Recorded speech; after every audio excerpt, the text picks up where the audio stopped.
Next up, we have people who've flown around the world from some of the greatest trade agencies and brands who are working hard to build a knowledge economy in their own markets.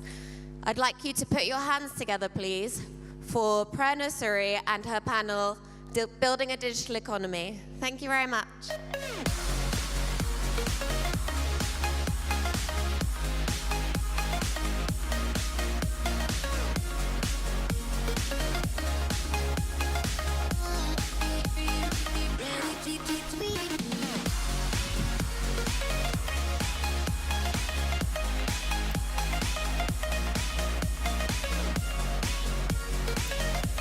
Hi, good morning, everyone. Sorry for that loud little tone there. I am mindful that people are hearing this. Good morning and welcome to Innovfest. This is my second year in a row to be here, so always fascinating to eavesdrop on the future conversations that are going on. Just to lay the context for this morning's session, as our presenter just rightfully said, we have a stellar panel in front of us this morning who have flown in from different parts of the world, all of them different, I might add, so thank you for that. Just as my introduction, I've been a broadcast journalist for the last 15 years, covering some of the most challenging policy-making aspects of governments across the region, including South Asia, Southeast Asia, and the Middle East. So I bring in that perspective of challenging, and I also work for a strategic comms firm now, Clarico Communications. So I'm also in that privileged position to see how messaging evokes different kind of reactions. AI, blockchain, quantum computers, data, they're no longer in the future. We're very much here in the present. And as with any exciting thing in the present, they're both inspiring as well as terrifying. So on that optimistic note, we also have the future Michio Kaku, futurologist, who says that AI and big data is now what the electricity grid was to perhaps our ancestors just a century ago. So the point being that it's very much here. And how do governments and the private sector actually manage these kind of valuable transactions? So I'd like to start off with Sikkut, who's the Chief Information Officer at the government of Estonia. And sitting next to him is Simon Galpin, who is from the Bahrain Economic Development Board. Bringing in a perspective from Southeast Asia is Tobias, who heads corporate innovation at Ayala. That's one of the Philippines' biggest conglomerates. And here in Singapore, we also have with us Gledhill, who is the Group Chief Information Officer at their very own bank, Tobias. So thank you, gentlemen, for being here. Siim, I want to start with you, because Estonia clearly is the popular kid in the room when it comes to digital innovation and transformation. You have personally managed the e-residency program, which has proved to be popular among a lot of people outside of Estonia. What's next for Estonia when it comes to digital transformation? Right. Well, first, always great to be in Singapore. Are there any e-residents here, by the way? Any Estonian e-residents? Okay, you're all going to be future e-residents, don't worry. Future e-residents, yes. No, well, so in Estonia, look, we are a country of 1.3 million people. We are one of the places where, coming from where Singapore is a huge country, okay? So, as well as any other countries in the region here. So this has really been the thing that has been driving us forward in the past. And I'll say a few words and then get to the answer. Look, the reason why we started going digital really 20 or so years ago really comes down to the same issue of size. Being digital allows us to be a fully fledged country, right? In government, but also actually in the economy. It opens up sort of venues we otherwise no ways could have. So, this efficiency is really what we have been after. And I mean, just to give you a random example, so for example, in Estonia, we sign anything and everything digitally. Business to business, business to customer, all in government the same ways. Something like that alone basically saves us about 2% of GDP each year. Stuff that we can invest in as time, as money, into all other sort of ways of being productive, or just be with the families, right? That's well-being too. On all the way to these days when we see exactly new venues of economic opportunities open up. You brought up e-residency. Estonia started offering virtual residency to anyone in the world, really for the reasons to be bigger, right? One of the ways you can grow a country is if you have more users in the economy. Well, we try, but we don't still make enough babies, right? So we thought, but hey, we have built up all these great digital government platforms. Why don't we open up for the wide world? And look, people started coming. These days, we actually get, each week, we get more e-residents than our babies born. So we grow virtually, we grow faster in digital space. And that brings in sort of, hard cash to the economy. Yep. Now, so having done all of that, I think clearly for us, we are the biggest evangelists and believers that digital is the way forward. And I mean, on that one, look, there's so many opportunities there. For us, really, the biggest thing about the drive forward is going to be no news in Singapore here. It's really trying to provide an ecosystem for talent. Talent that we can nurture from our domestic resources, the kids that are growing up, but also talent that we can bring in. We fundamentally believe that if you talk about sort of an ecosystem, if you talk about the way forward, talent will create those venues. And then it's up for us, coming from government, to basically then sort of, see who's the best at it, and really then sort of, provide them sort of good environment to flourish from, right? Sure. I think just picking up on the 2% saving of your GDP just by digital signatures, for countries such as the one I come from, India, I think 2% of that GDP could be actually used in other different social projects as well, so well done. I'm glad you brought up talent as well, because Simon, Bahrain and Estonia are similar in the way that you have a smaller population to manage. But you also have similar issues such as the ones we face in Singapore, such as the ones they face in Estonia, which is a deficit of local talent. How do you sort of attract greater talent, and what are some of those initiatives you're involved in to bring in greater digital talent as well? Well, as you say, Bahrain is very similar in size to Estonia. Estonia is 1.3 million, well, 1.4 million. So nobody's going to come to us to either Estonia or Bahrain for its domestic market size.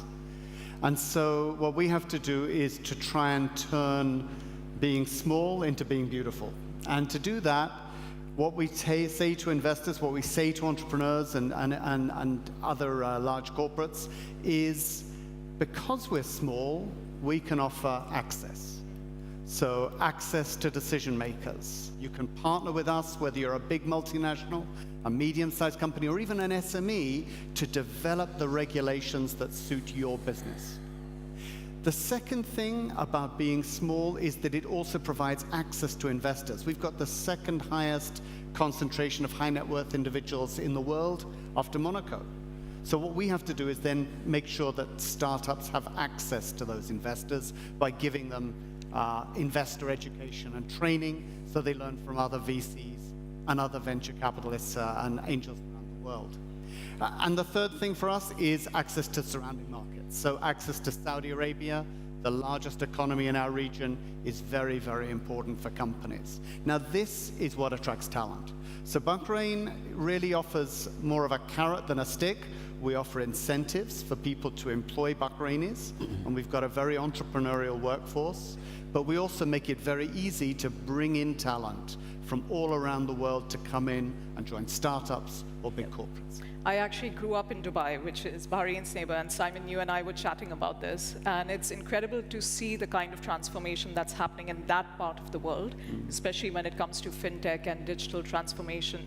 But I would like to sort of touch upon a slightly different issue, which is data.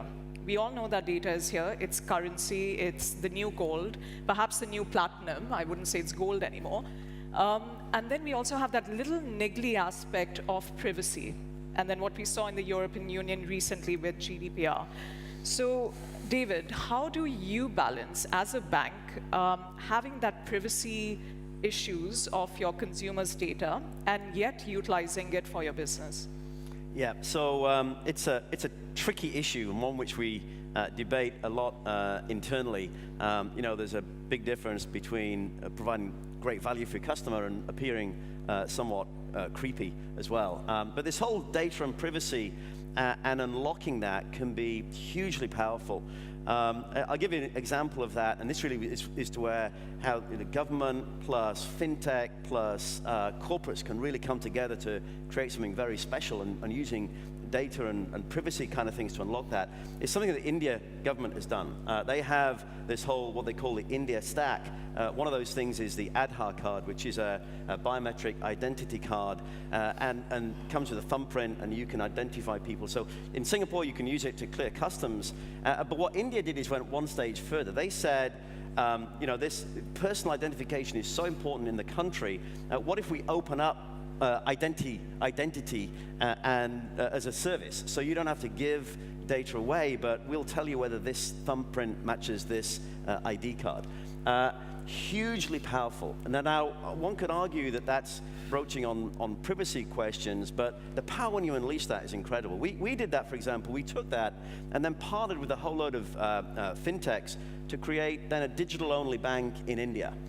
Because one of the big challenges when you onboard customers is one of know your customer. You have to authenticate them, and you need to physically see a person's face, and they've got to authenticate somehow. That used to happen at branches.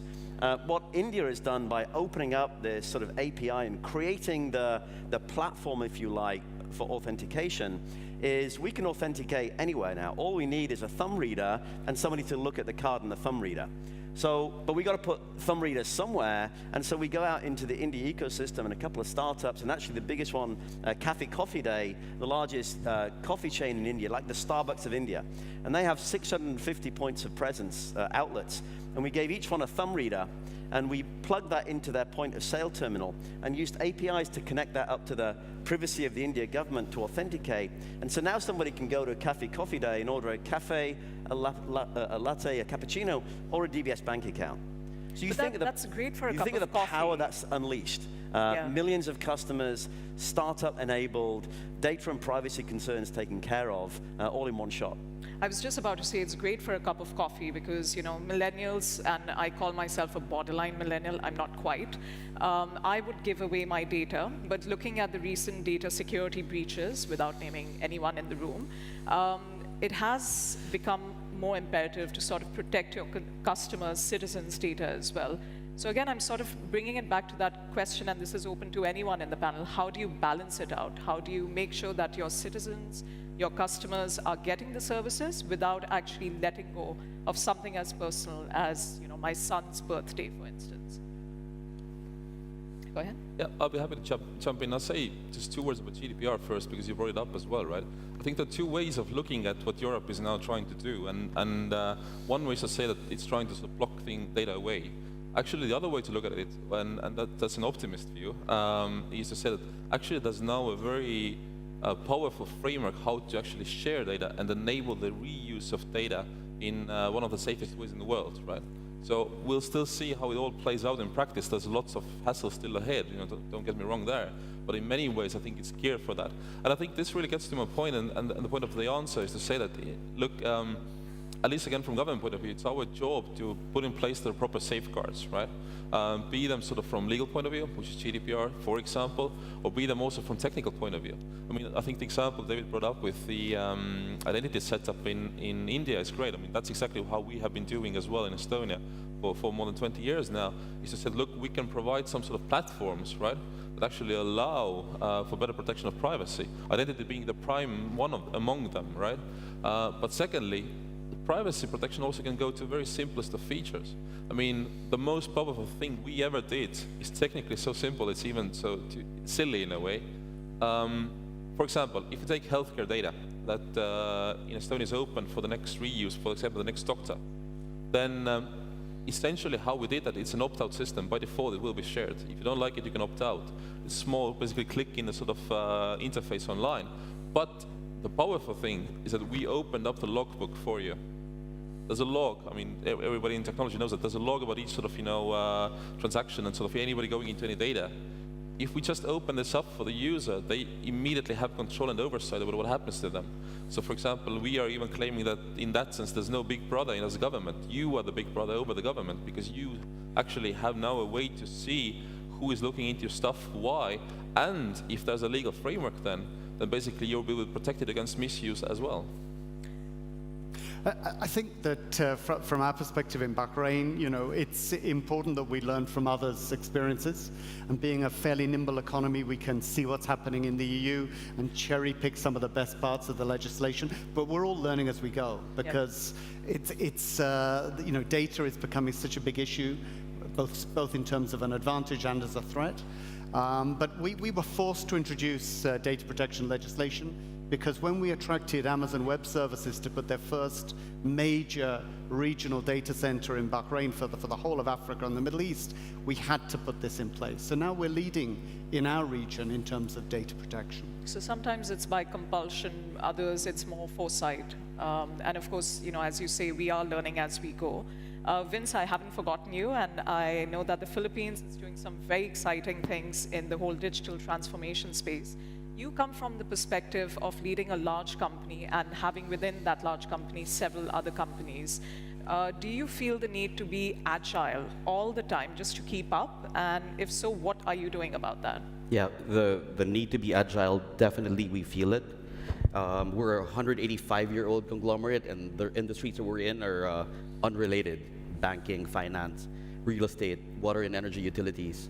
One thing that we have to do is to disengage from being, enamored with the capex investments that we had done, decades ago.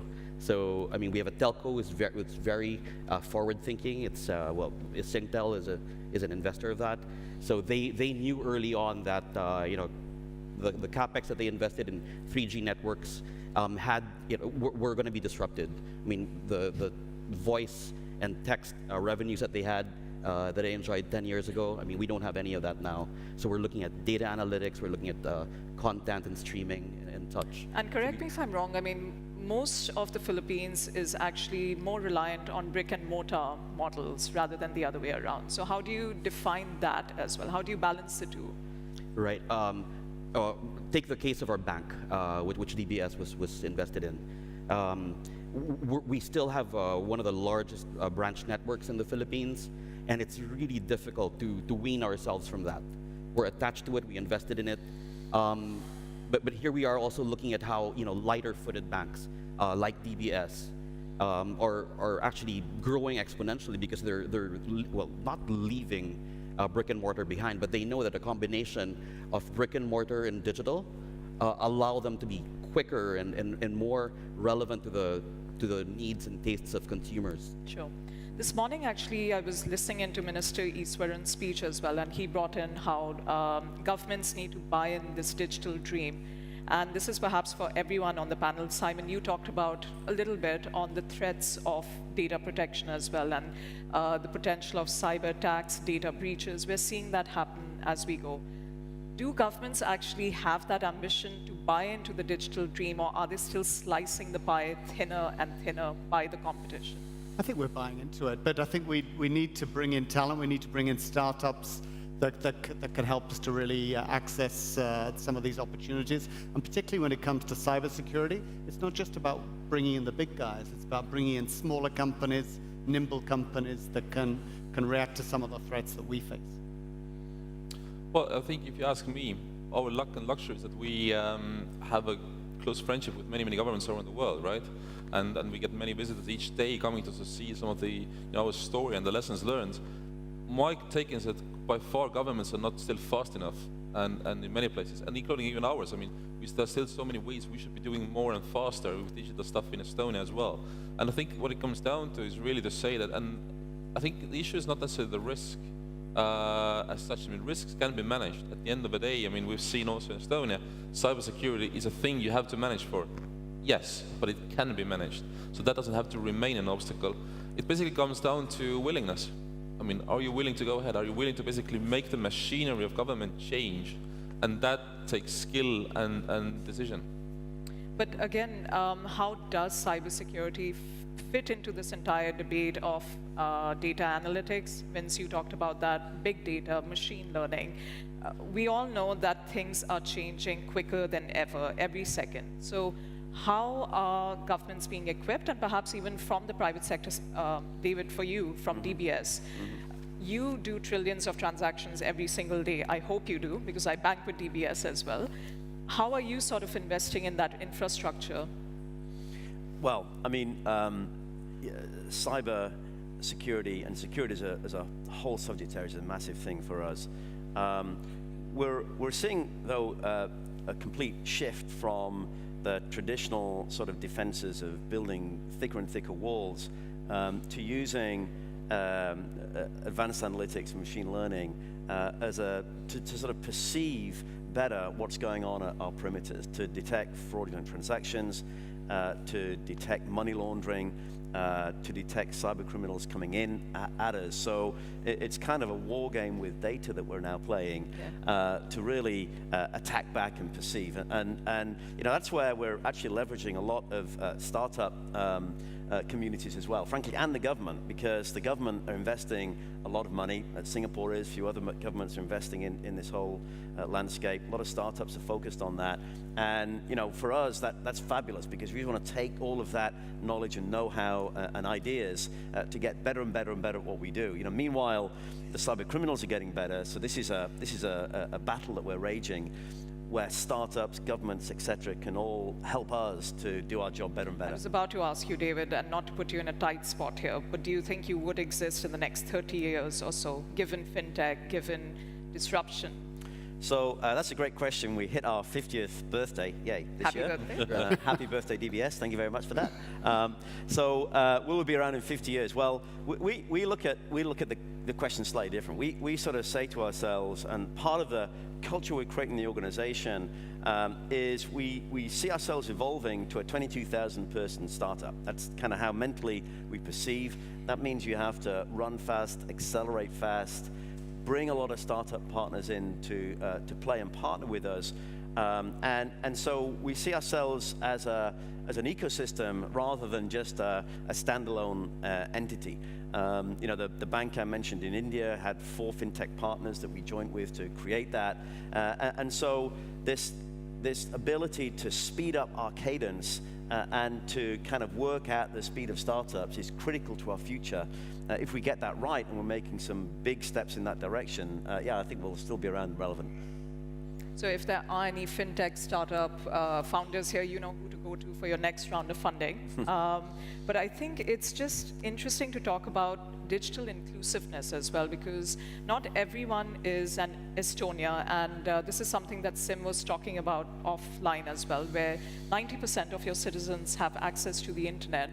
Not everyone is like a Singapore, where we have 4G networks, 5G networks. We also have big nations like China, like India, where most of the population is not even connected to the electricity grid. For instance, they don't have clean drinking water.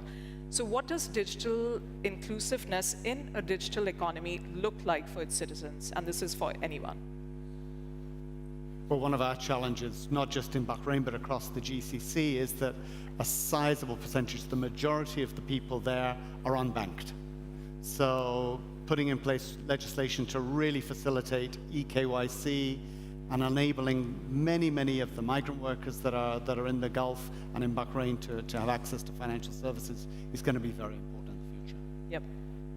Well, I quite hear your question in a sense that, I mean, that this divide in a classical sense still exists, but I mean, I want to slightly divert the sort of answer in saying that I think more and more, at least what our government is concerned with, is basically the divide with within those who are online, with those, the makers and users, between the makers and users, between those who have just the sort of, basic knowledge of how to be online, as well as those who are advanced users. So we devote a lot of attention to actually those who have already also made it, but let's say whose sort of knowledge and skills might need to be upgraded, even for the simplest things of how to be safe online, for example. Yeah.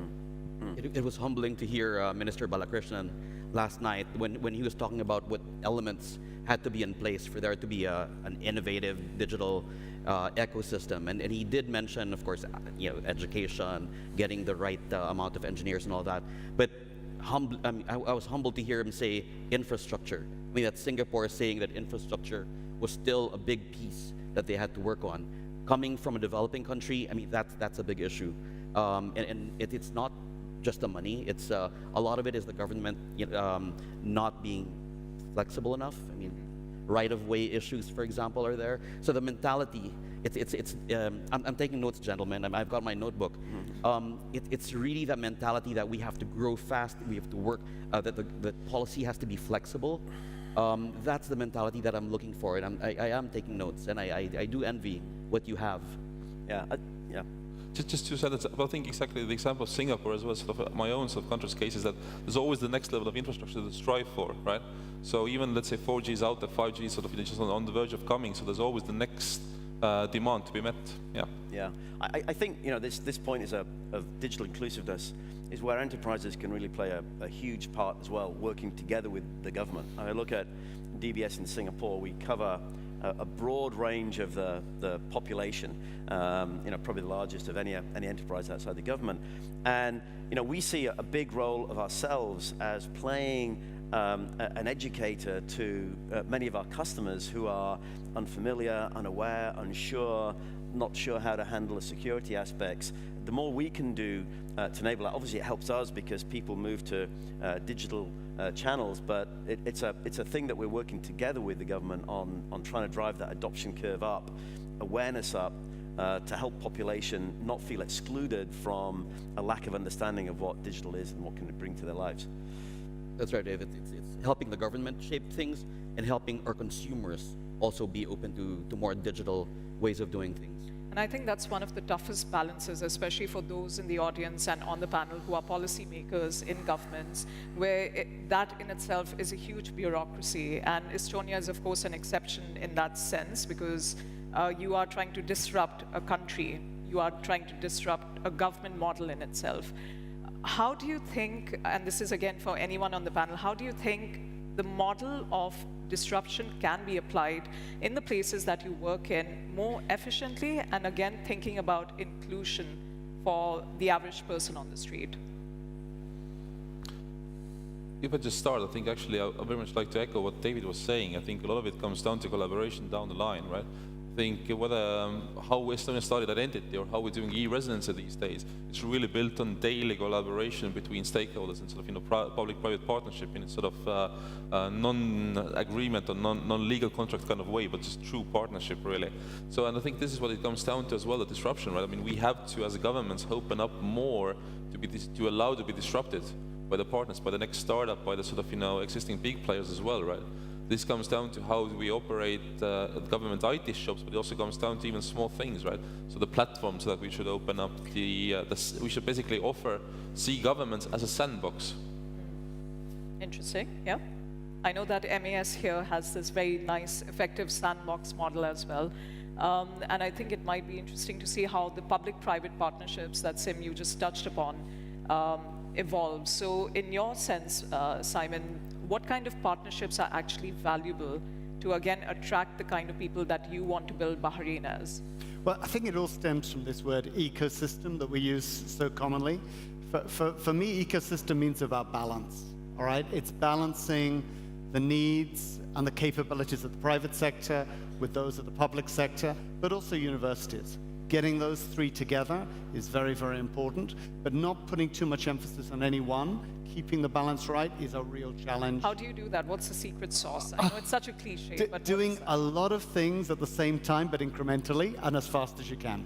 All right. I think actually it's a key thing to crack, and it's a key inhibitor to speed. And the panel that talked about the picture palace, which I think is a fabulous thing. We've got a palace in Singapore. We should use that as well. But and what is that doing? It's a mechanism to bring people together. And this whole creation of networking and ecosystems is hugely valuable, especially for many of the startup people out there in the audience that don't have that connectivity. And the extent to which governments can help sort of or oil that whole process is critically important. I mean, I look from DBS, we have startups to deal with, we have government agencies, we have tertiary educations. It's very hard to make those connections. It's a lot of effort. And, I kind of joked at one government briefing on this. I would say that, what would the Tinder of connectivity look like between startups, governments, and enterprises? Very incestuous. But I mean, it's hard. The connections happen randomly, not in a designed way that makes it efficient. And great solution that I think we should crack across all the countries that we operate in. Great. I'm mindful that we're running out of time. Actually, we have run out of time, but I do want to know one key challenge that we are facing as we embark on this journey of digital transformation. Vince, if we can start from you and go around. A challenge is I believe, mindset. I mean, infrastructure and tech, I mean, those can follow. A lot of countries have actually leapfrogged generations. I mean, China, for example, they've leapfrogged levels of technology, right? From 2.0 to 5.0. I mean, they've done that a lot. You see Kenya and Tanzania skipping, not even needing 2G or 3G. They're okay with their analog phones, and they do banking that way. I believe it's mindset, and it's a flexibility for the players of the ecosystem, the universities, government, the private sector, and NGOs, to look at how we can bend and flex together so that we can catch up with developments in technology and the consumer changes in consumer behavior. David? Yep, one word, speed. What helps us accelerate? Siim, any challenge for Estonia? Quite a bit, and it's actually the same word, yes. I mean, speed and having stopped basically building the machinery in government, but in the whole of economy, that we would be experimenting enough and sort of changing fast enough. And I guess for us, it's dealing with bureaucracy, just trying to get as much bureaucracy out of the way of entrepreneurs and startups as we can, and as quickly as we can. Great. I think the key takeaways for me from this panel has been that you have to stay agile. You have to start disrupting your model, whichever company, public sector, private sector you're working in. And that digital transformation is here. And whoever isn't on that journey should, because it's already too late to catch up. So thank you very much to my panel and to the audience. Thanks again. Thank you. Thank you.